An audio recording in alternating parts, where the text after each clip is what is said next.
Social support network, developing communication skills in a theater class.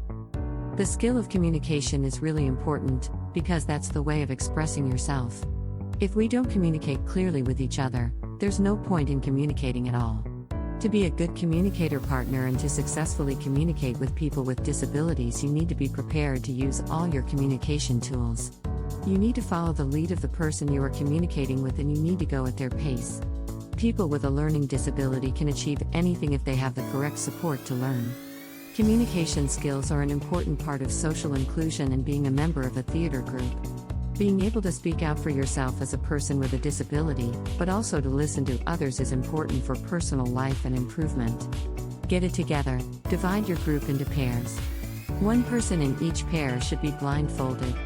It is the job of the blindfolded person to retrieve specific items from the center of the circle based on the cues given by his partner.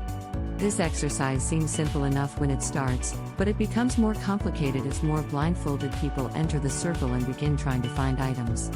At the end, discuss the methods people use to tune out others' noise and confusion and focus on working as a team. This exercise encourages verbal communication, descriptive, listening, and voice recognition skills and helps develop trust.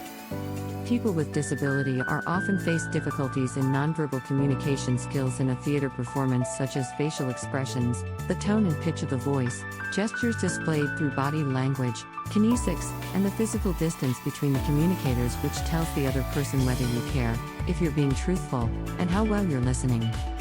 Pillow. This exercise is a simple game that requires at least 2 to 3 people.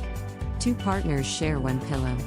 Experiment with different ways of giving and taking the pillow, without using words. Make it something very valuable and precious. Make it something vile and distasteful. Make it very heavy. Make it light. Make it prickly. Pretend that it's a ticking bomb, an injured cat, a hot plate, a newborn baby. This exercise encourages nonverbal communication/body language and enhances physical presentation skills. Another challenging scenario is the ability to listen to each other and play together. One word at a time. This improvisation exercise requires at least 2 to 3 people, but the more the better.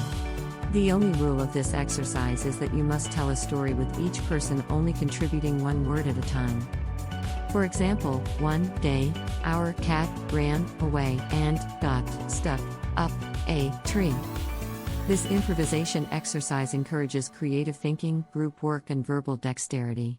The great thing about this improvisation exercise is that each individual has to play a small role in the creative process, but no one can hog the entire story. Here there are some recommendations when you are in an inclusive theater class with people with disability. Respect others' abilities and the way of their communication. You all have to use your own body, breathing exercise, relaxing of different parts of the body, and group discussions about the most difficult part of the exercise. Feel the comfort, work together with your emotions and others, don't make pressure, use your own imagination, creating different pictures during movements. Creating roles, making comments, giving tasks to other persons, discussions about strengths and weaknesses of the role and how you can change it. Creating a friendly atmosphere.